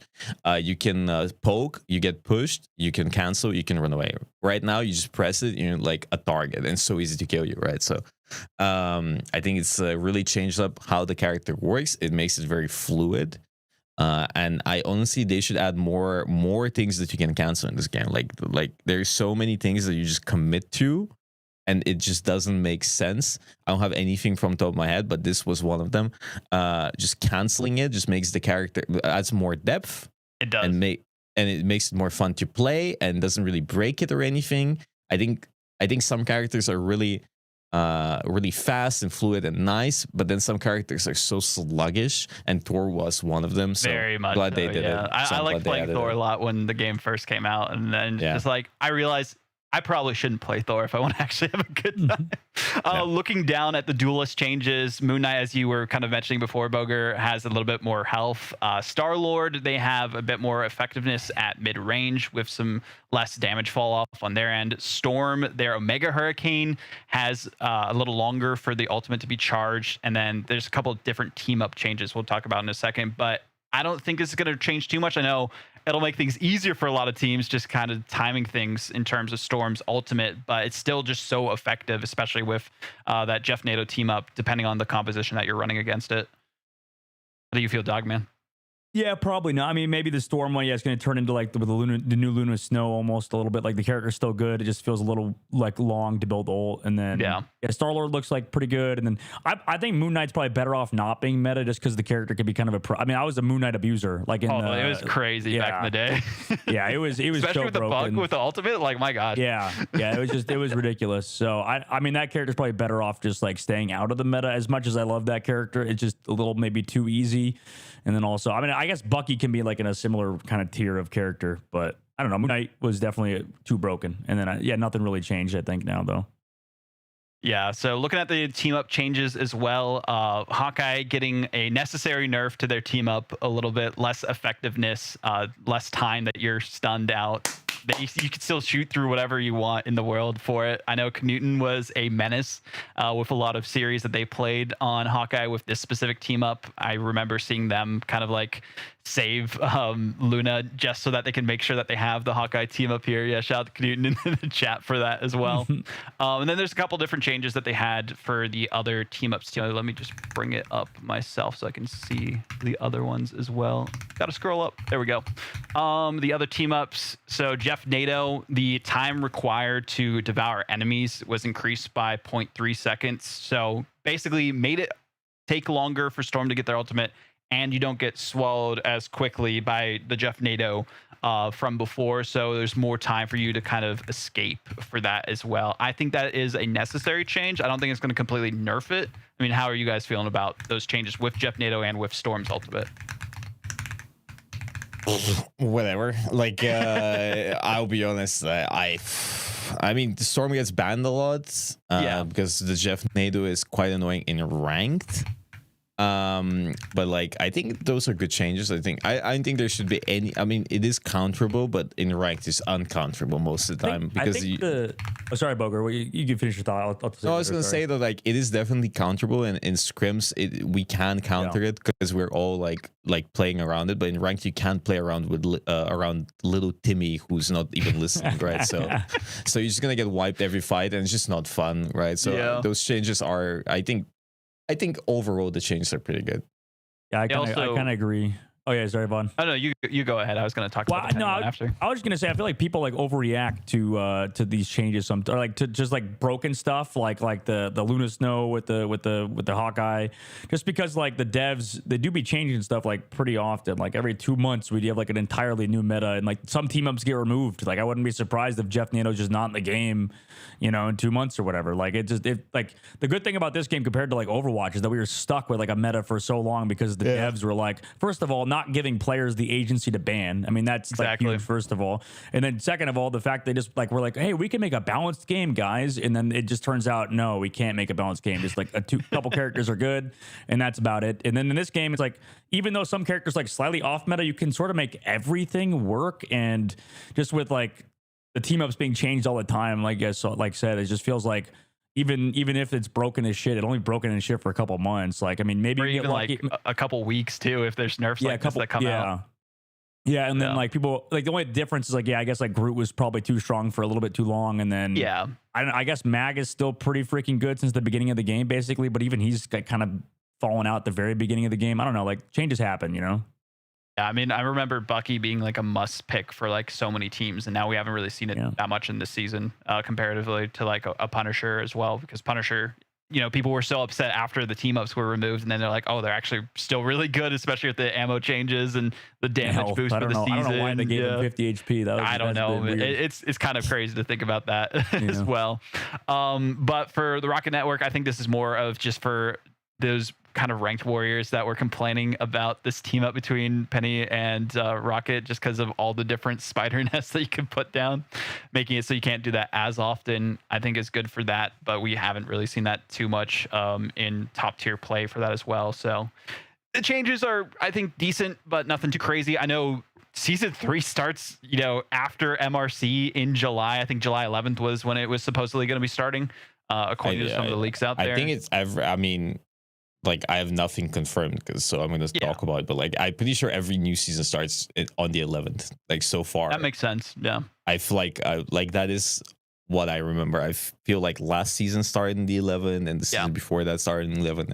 I think it's just always the 11th. Maybe, like, I might be crazy, but I think what's interesting about that too, though, is that those teams who make it to mid-season are going to be playing on a completely different meta, and they won't have like actual competition tournaments leading up to it, other than fight nights. Of course, they're going to be running those in between. What I heard. I love that. You know, it's a banger, people. I agree. Pro players always complain when meta changes before tournament. I'm like, screw it, just do it, because they have at least a month or like a couple weeks from what I've seen, based on whatever the schedule will be. Yeah, but it's just really annoying. Like, I feel like from a viewer perspective, it's really annoying when people run the same thing over and over again. I want a new patch, and let's see pro players play and do random stuff. Yeah. Do you think that this patch changes anything though? Like in terms of meta? This one? No. Yeah, I don't. I think this one, no. But I was talking more about next patch. I think the problem is if it does, like, we wouldn't know for like a month even. Like, I feel like, because like even last meta wasn't figured out. Like, people were still playing freaking Storm Hawkeye at the very end. Like, it just like the bans, it's just like there's like 5 or 6 different comps, and then like there's so many, I don't know, there's so many variables that like anything could be meta if you just like, I don't know, just get the top teams playing it at like figuring out. Yeah, it's like things aren't being played, but like it's these are rank changes. These aren't pro changes. These don't change anything in pro play, I don't think. You know what does change things? Never gets played. Like, hey, Thor makes his comeback confirmed, dude. Storm makes some play time, but please Thor get some sort of rework for next season or something like that. Triple tank with Thor, bring it back.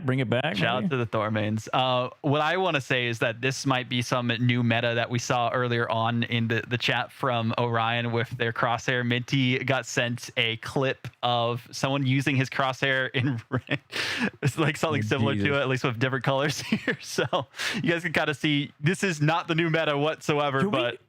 We need to somehow convince the devs to get rid of screen shake, by the way. Like, so I don't know about you guys, but I hate the screen shake with Wolverine and like the right click. No, the right click Black Widow stuff. I mean, that's just the me thing. Crosshair's crazy. Wait, he's popping off. Yeah, there we go. It's because of the crosshair, you're right. Exactly. Wait, he can't miss. Is the way to win. The bigger the crosshair, the bigger the hitbox, right? Like, it just hits everything. Wait, he's crazy. Man.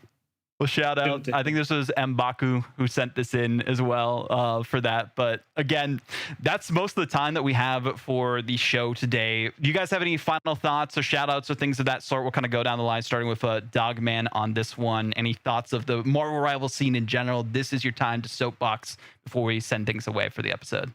No, I just hope the scene keeps growing and getting viewers and you know, people come and enjoy the scene. That's all it is really at the end of the day. I just want everybody to do well, people to figure out where these like pro players that are like you know, up and coming, for them to get maybe more views and stuff on the outside. I don't know. It's just hopefully the scene keeps growing, man. That's about it.